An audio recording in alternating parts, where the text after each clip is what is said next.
Yeah,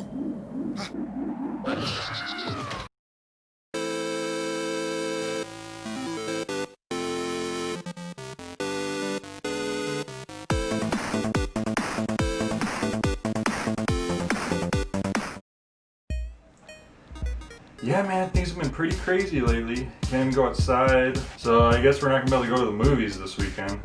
Well, luckily I do have this big bag of games that I haven't played yet, so it should keep me busy for a while before all this blows over. It'll probably be over before we even realize it, really. Alright, man, see you later.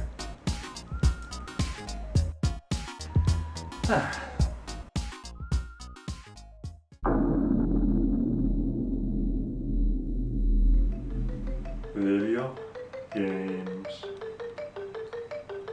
Video games can't run out.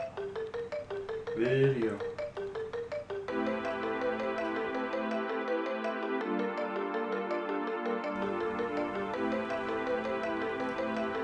Dragon's Lair 3D. I'm sure most classic game fans are well aware of the Dragon's Lair series. The original 1983 arcade game was unlike anything anyone had seen before, most notably because of its beautifully detailed hand-drawn animation, courtesy of legendary animation director Don Bluth, known for animated movie classics such as The Secret of NIMH and The Land Before Time. The originals, not the straight-to-VHS sequels. The game was extremely successful at its release, temporarily revitalizing the then falling arcade scene. Naturally, it spawned a number of less successful copycats such as Road Blaster and Time Gal. It also most certainly inspired the creation of the countless full-motion video games released on the Sega CD, 3DO, and CDI, unfortunately. Besides all the knockoffs and inspirations, Dragon's Lair itself was ported to pretty much every console imaginable for the next 30 plus years. From the NES to mobile phone, to Steam, and just last year on all the current home consoles. Don Bluth was actually also involved in a sci-fi themed spin-off called Space Ace, along with the proper Dragon's Lair sequel called Time Warp.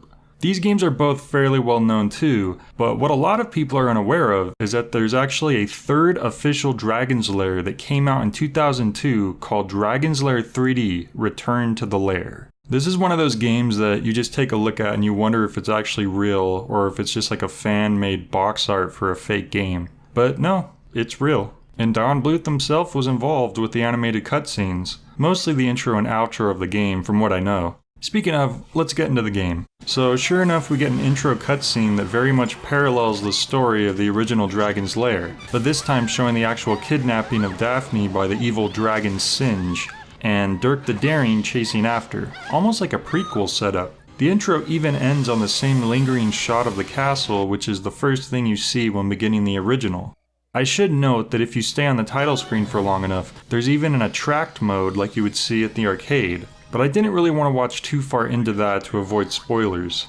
So we're dropped right outside the castle walls, and there's two things I noticed right away. One is that Dirk is cel-shaded, presumably to resemble his design in the original game as closely as possible. I guess it works a bit, he doesn't look too bad. The other thing I noticed is that the controls are weird. None of the various moves are at the buttons you would expect them to be for this kind of game. Generally, if you're playing an action platformer type game on GameCube, you look at that big green A button and assume that that's going to be jump, and maybe B to attack, but not here. Sure, the A button to attack doesn't seem too weird at first, but remember that the B button is used for locking onto enemies and strafing. Say you're battling an enemy, you'd hold the B button to lock onto them, and A to attack. But then the block button is X. If you let go of B, then you stop locking on, so how the heck are you supposed to keep locked onto an enemy and block at the same time? You'd literally have to use an extra finger to do this. It's almost like they wanted so badly to be unique with their controls that they were fine with making the button layout extremely awkward in the process. The other thing I gotta point out is that there's actually an option for a widescreen mode, though I'm not really sure if it's true widescreen since it doesn't fill the screen completely, but it's nice to be able to switch between either of them whenever you want. So how does the gameplay feel? To start off, it seems okay. Jumping is maybe a little stiff, since you always jump at 2 fixed distances, whether you get a walking or running start, and if you stand still and jump, you can't move at all. The sword swinging feels fine, allowing you to attack while running, though sometimes it takes a second to pull the weapon out while enemies are attacking. The reason why you don't want to have your sword out at all times is because you need to have it sheathed in order to climb up ladders and to grab onto ledges. I think this is more part of the game's design rather than a flaw though. The outside area has some basic obstacles to get you used to the controls, a boulder here, a jump there. Soon you come up to your first enemy, the classic eyeball water monster from the opening of the original. Once you get into the castle, the game gets into a kind of linear rhythm. You enter a room, deal with the new hazard, and find the exit to move on. Sometimes the obstacles are just enemies that you need to kill, other times you need to find a key, solve a room puzzle, or avoid insta-kill traps. Usually it's a mix of all of these. Thankfully the checkpoints are pretty generous and you can save at any time, mostly. Daphne gives you the occasional hint talking to you through this magical amulet, which reminds me of another certain cel-shaded GameCube game. At first this annoyed me because she was giving me hints on something very simple early on. Then later when I got to this one room with the flame spewing furnace, I actually wish she did give me a tip, because I had no idea what to do for a while. Earlier she taught me this ability to roll to get under a barrage of magic books. This is a cool move since instead of just rolling once, Dirk will actually keep rolling a long distance if you keep the button held down. My very first instinct here was to roll under the fire, but I was burnt before I even came close to touching it. After this I tried everything, jumping around the fire, rolling around the table, attacking everything with my sword. Some attempts came close, but I had no idea what I was supposed to do here, and Daphne wasn't saying anything. Eventually I tried rolling again, and this time it worked. I guess you have to start pretty far back because the flame has an immense hitbox. Weird they give me this obvious tip to destroy barrels in an otherwise barren room, but nothing here. Sometimes Dirk has to climb up or swing on ropes or chains, which isn't too difficult since you always jump the same distance. That is except for the occasional area where the camera is in a fixed perspective, making the leaps harder to judge. I can appreciate the cinematic feeling that they were going for here, but I feel it made things unnecessarily difficult at times. The game has plenty of bosses, such as this Techno Knight that electrifies parts of the floor. It's a pretty neat idea, though it is made a little more difficult due to the clunky controls. Dirk only has 2 running and jumping speeds, pretty slow and really fast, and the weird thing is, if you change your direction in midair, he'll shoot towards whatever direction you turn to with the same momentum that he started with. It isn't too noticeable most of the time, but it's especially obvious on those really precise platforming parts. After beating the Techno Knight, you obtain the Dragon's Ring, which gives you a new magic meter and the ability to do a charged spin attack. Reminding me of some other game again. Magic can be obtained in the form of blue orbs, similar to the red health orbs that you also find, usually in barrels or just from killing enemies, though your magic can also recover automatically over time. There's also special pickups that can permanently increase your health and magic meter slightly, usually hidden in secret locations. After this, we come up to this fork in the road with 3 different branching paths, which must all be completed before finally heading to the Dragon's Tower. One path is inaccessible at first until you gain a power from the first one, and so on. First we head towards the bell tower, which has many challenges relating to its namesake. You'll have to climb lots of ropes and deal with tons of crazy jumping parts, which the game even calls platform madness. And there's also these timed bell challenges which involve you going to one side of the room, hitting a bell, and then quickly sprinting to the opposite side to hit another one before the timer runs out, dealing with plenty of enemies and hazards in between. The section can be pretty challenging at times, but pretty fair overall. Eventually you reach this area's boss, a giant bat. It's not too bad of a boss fight, you simply have to avoid his sonic projectiles and attack him when he's open. Occasionally he'll fly to this giant bell on the ceiling, so you'll have to hit the smaller bells in the room to drop him back down. This is actually the trickiest part because of the awkward platforming. This is when I first realized that there's a bit of recovery time you need to wait for when landing from a previous jump before you can jump again, as I died quite a few times specifically because of this. One more platforming room, and then we gain a new ability, the Dragon's Wing. This allows Dirk to slowly float for a considerably long time, slowly using up magic as he does. It's really funny how awkward Dirk looks when he's using this. You can turn this ability on and off by pressing right on the D-pad. Using our new power, we can enter the next area at the branching paths, the Spooky Zone. Okay, it's not actually called that, but based on the ghostly enemies, coffins, and the green tone, I think it's fitting.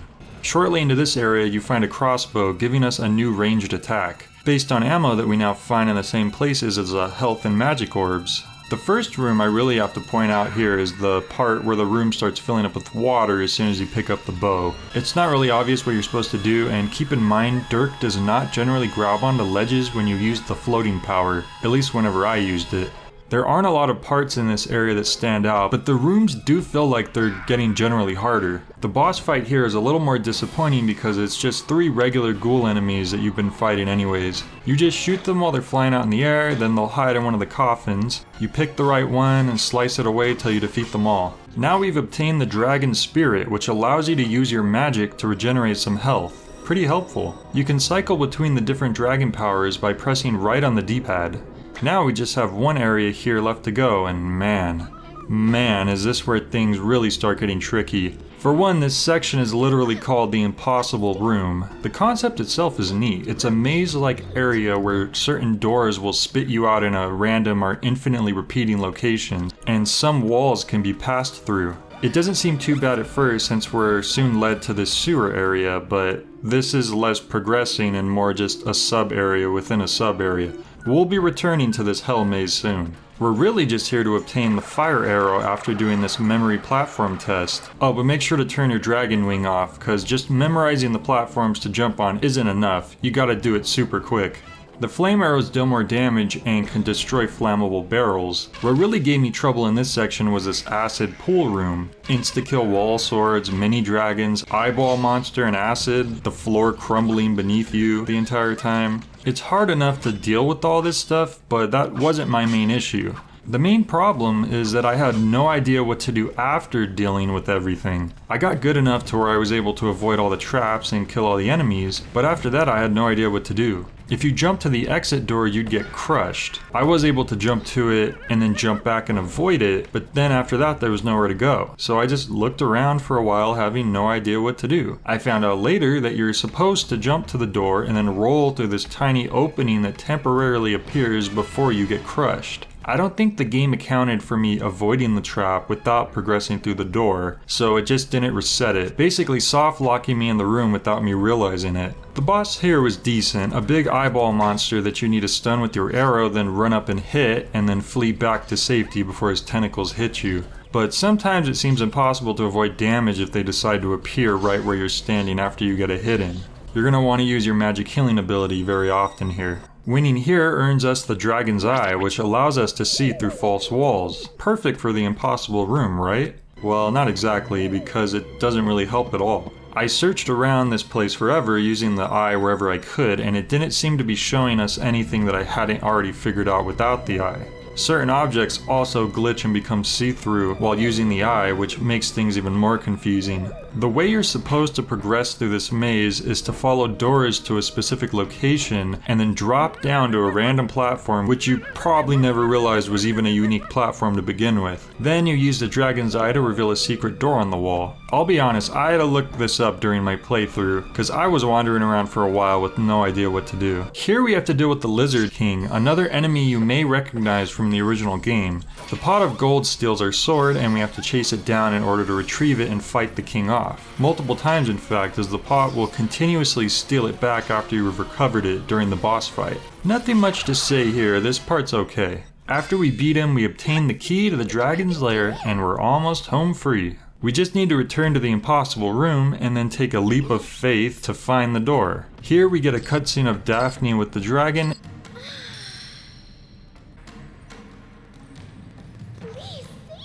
And we do an intense platforming chase sequence. This is actually pretty fun and challenging, requiring you to use all the platforming skills you've learned to avoid all the dangers while keeping away from the dragon's fireballs. It's only glitchy sometimes, I swear, like here when the dragon outruns you and then you're stuck behind him. Once you pass this, we finally made it. It's the big boss fight with Singe the dragon. But dude, this is such a frustrating boss fight. I had no idea what I was supposed to do for a while. Daphne gives you a hint, but it's the one time where the hint text box doesn't show up. And the game's music is so loud you can't hear what she's saying except the dragon's belly is his weak spot. No matter what I tried, I couldn't seem to damage him though, and he was able to kill me in about 2 hits every time. I actually had to go into the game's audio and turn down the music completely so I could hear what Daphne was trying to tell me. Absorb the dragon's fire and use it back on him, okay?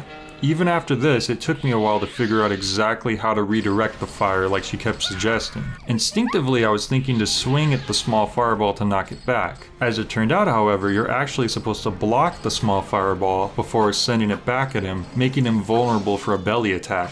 I had not been using the block for virtually the entire game because of how awkward it is, and it's a better idea to aggressively attack the enemies anyways. On top of that, even knowing what to do doesn't make this fight any easier, it just makes it possible. Singe will switch between shooting a huge fire blast and scuttering towards you and swinging his tail that you must time perfectly to avoid taking damage. 2 hits of that and you're dead. He won't even do the small fireball that you need to damage him with most of the time. After doing some research, I found the tactic of rolling under his flame breath, which will then trigger him to shoot a small fireball. You literally have to do this motion in order to get him to do this, and considering how weird hitboxes are in this game, I would have had no idea that it was even possible to run under his flame breath. After each hit you get on him, he does the tail swipe before shooting more flames, adding another additional flame breath that you have to roll under before he'll shoot the small fireball again. At this point, when I finally got the hang of things, it was actually starting to feel like a very challenging yet fun boss fight. It just took a lot to even realize what I was supposed to do, and damn was it still tough. But after many tries, I was finally able to put Singe down and rescue the princess. Thank God, this game was really starting to drive me nuts. But here we are. You know, I gotta say, I was getting pretty close there. The game almost drove me a little nuts, but I'm just glad that we finished it. Overall, it felt like a satisfying experience actually beating.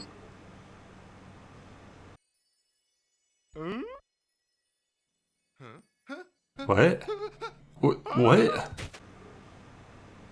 Oh no. We're not finished. That wasn't the end at all. Oh. Video game. Okay, Dirk doing a double take and realizing that Daphne was a fake was pretty funny. But what's going on here? There's an evil doppelganger Dirk? Suddenly we're getting all this dialogue and backstory on the essences we've been collecting? What is this, Metal Gear Solid?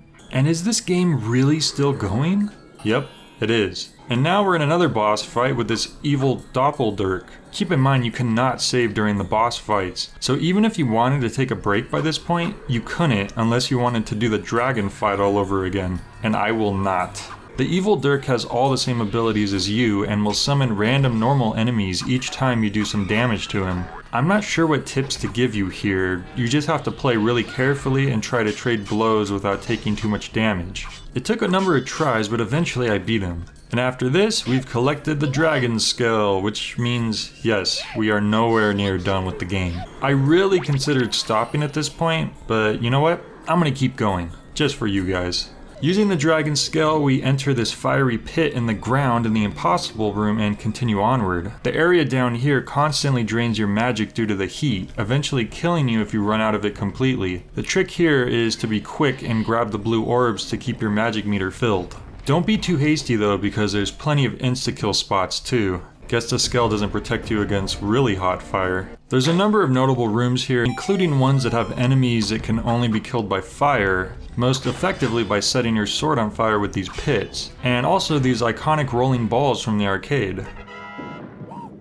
But let's focus on the rooms that really stood out, like this one for instance. You may notice that this room is timed. You may notice it's very maze-like. You may notice it's full of enemies and platform hazards that will kill you instantly. You may notice that you have to utilize all of your obtained abilities, including the eye to see through walls, the wings to float across long tracks of lava, and the scale to walk through bursts of fire. I was actually stuck here for a while just because I didn't realize I was even supposed to use the scale here, since it didn't work against direct fire in the past. Oh, and let's not forget the fact that there's trial and error dead ends which kill you instantly instead of just wasting your time. This room is ridiculous, like good lord, it took me nearly 40 minutes to get past it, and we're still not close to the end of the game.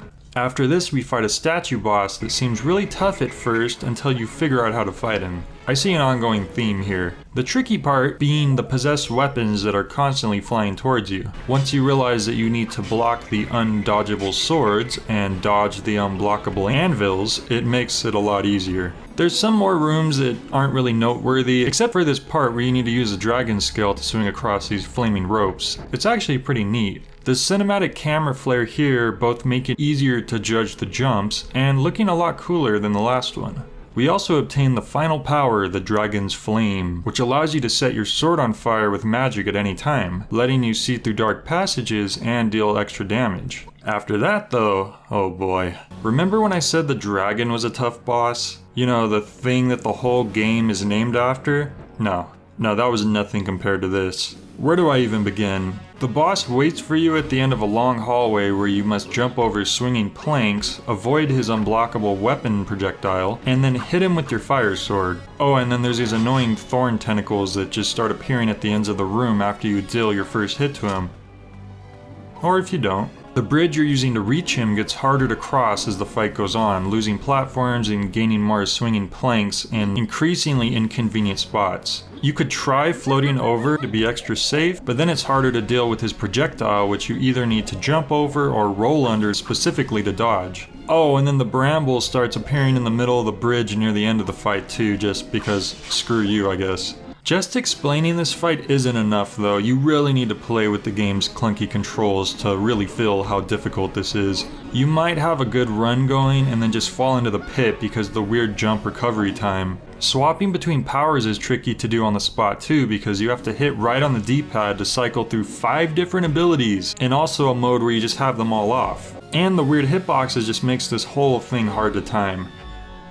This boss alone took me about as much time as that crazy timed maze from before, but after many tries, I did it. And my reward, the magic arrows. You're only allowed to hold one of these at a time, which suggests that they're quite powerful. There's some large challenging rooms after this one for sure, which require the use of all the skills you've learned so far. But honestly, it kind of feels like a stroll in the park after what we've just been through. Still, this game just keeps going.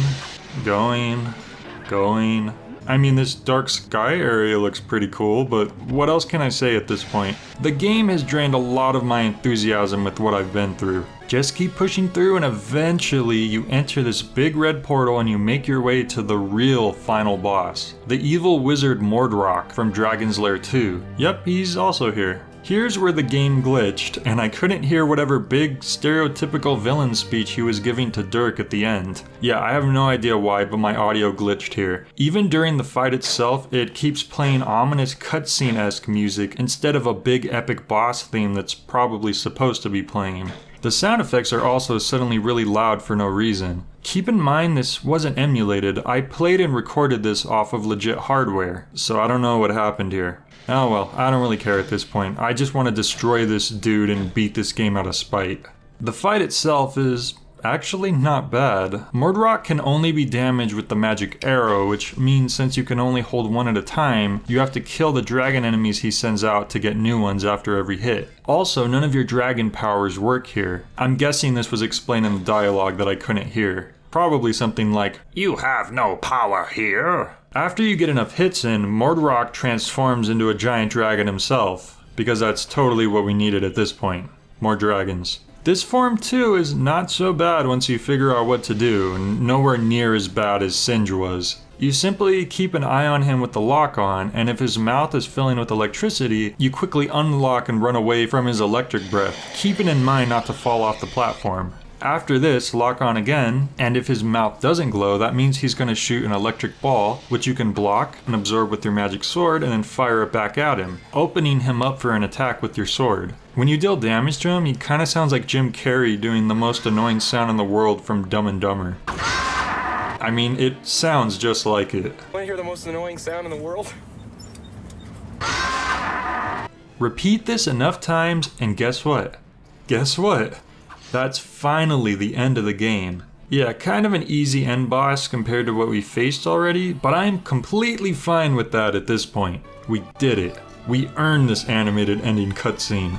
Mordarak does like a final prank on Dirk, I guess, using a spell to make Daphne bite his lip, but then everything's okay.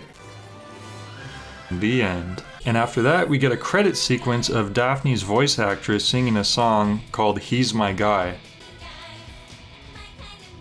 Isn't that just sweet? Well, this game. I tried to be pretty open-minded heading into it, and it definitely has a lot of neat ideas with the trap-filled rooms, the puzzle elements, and the different abilities you gain as you go on. But the janky controls, inconsistent hitboxes, and unclear solutions really get annoying at times, especially during the parts that require really precise timing. I did my best to complete most of the game without a guide, but there were a couple moments where it seemed really necessary if I didn't want to sink even more hours of time it took to play through it. In the end, did it feel satisfying to complete? Yeah, it did, but mostly in a spiteful, you didn't make me quit kind of way. If you were considering playing this yourself, I'd suggest having a guide handy just for the time-saving factor alone on the really vague parts of the game. In fact, it might even increase your overall enjoyment of it. Wrestling with the controls already make many of the segments challenging enough when you already know what to do anyway. But hey, at least we did beat it.